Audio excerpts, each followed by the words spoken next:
Hi everyone, today we'll be talking about whole steps and half steps. For this to make sense to you, you'll need a good understanding of how to write pitches on the staff in treble and bass clefs, and you'll need to understand how accidentals work. For more help with that, you can watch some of my previous videos.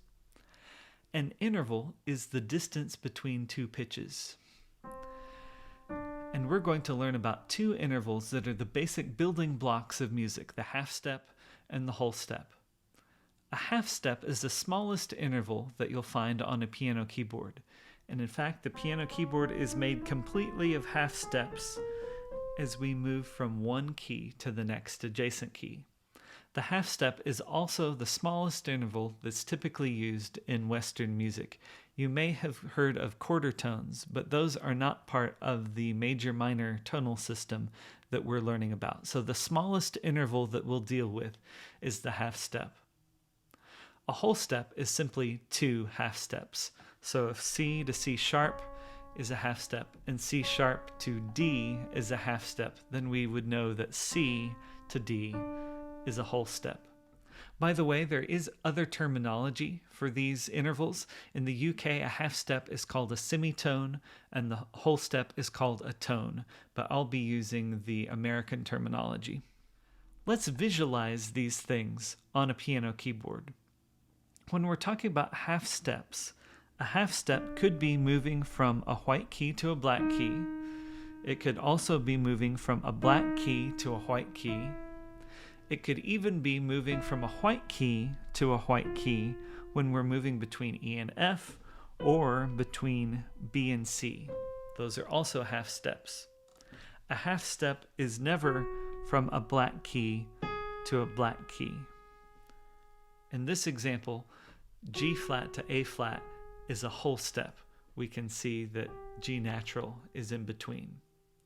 So it's important to be able to visualize these things on the piano keyboard. If you have been playing piano for a long time, you'll be able to do this fairly easily. If piano is new to you, you'll probably have to do quite a bit more practice for this to make sense and to come to you quickly.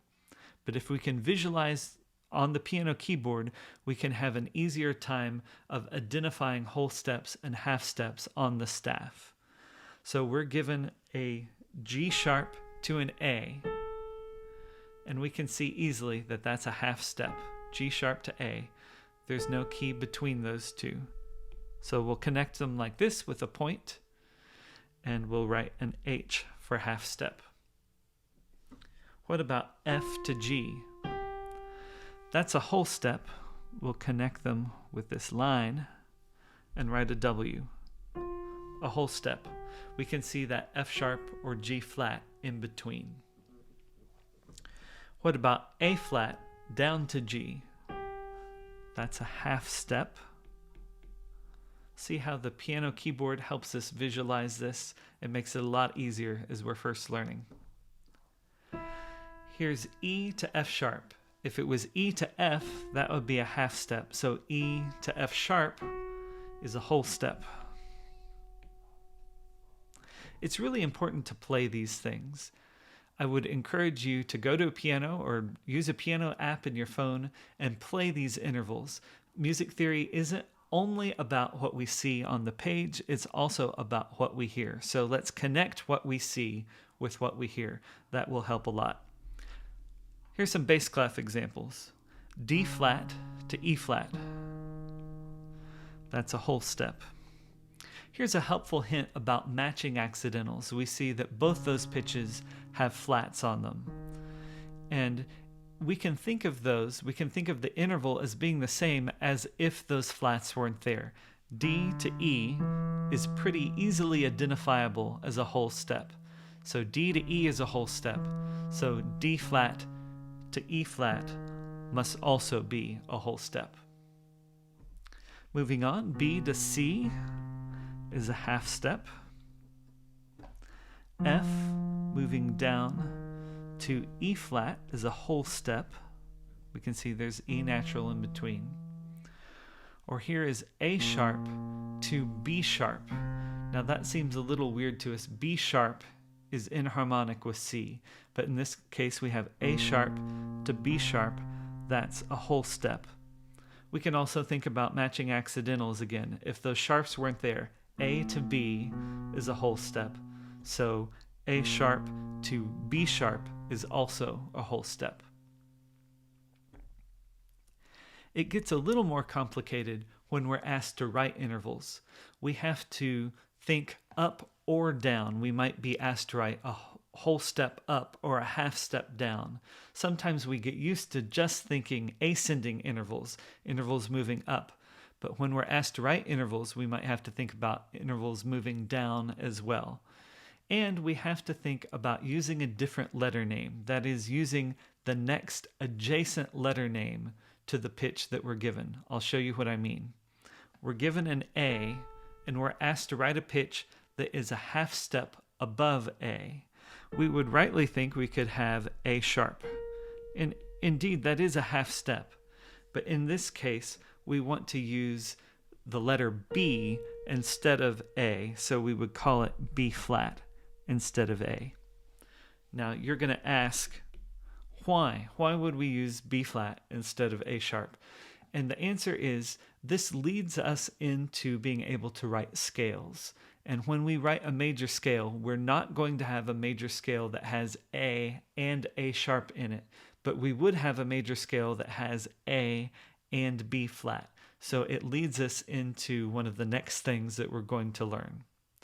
So as we write these pitches, let's use the next adjacent letter name up or down. Here's F sharp. We'll move down a half step. It could be called F, but in this case, we'll call it E sharp. Here's a C sharp. We want a whole step up. As we move up, that would be D sharp.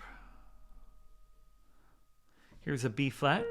Moving a whole step down, that would take us to A flat. Let's look at bass clef. Here's a B. Moving a whole step down, that would take us to A.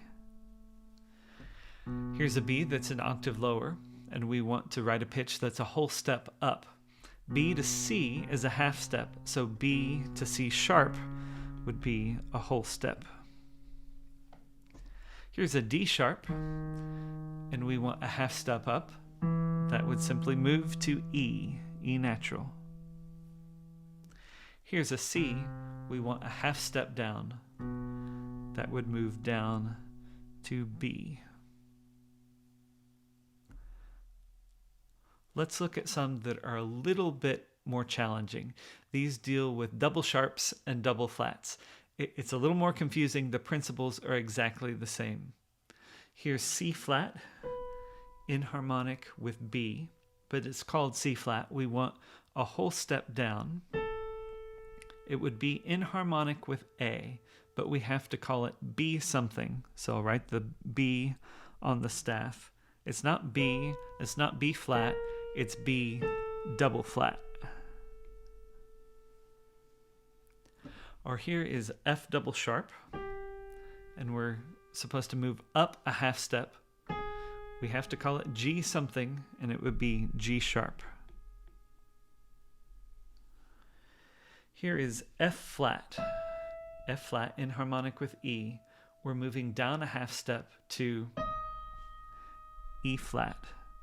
Again, using adjacent letter names, F down to E, in this case, F flat down to E flat. That is a half step. That's not what we're used to looking at, but it is a half step. Here is B double flat in harmonic with A, moving up a half step. Up a whole step. We have to call it C something, and it would be C flat. A couple of examples in bass clef.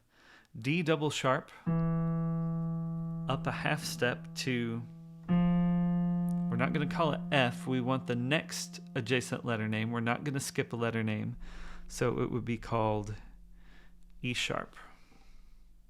Or if we have A double flat, moving down a half step to G flat. If this concept is new to you, you really can't learn it just by osmosis, watching it in a video. You really have to write these pitches on the staff yourself. You have to hear them, play them at the piano. Again, it's so important to connect the music theory that we see on the page with what we hear. Those things have to come together. It's not just about notes on the page, it's about the music that we hear. If you need more help with these concepts, I have study notes and a practice quiz that's available. You can find them linked in the description below. I hope you've learned something today, and I hope you're learning to think like a musician. I'll see you in the next video.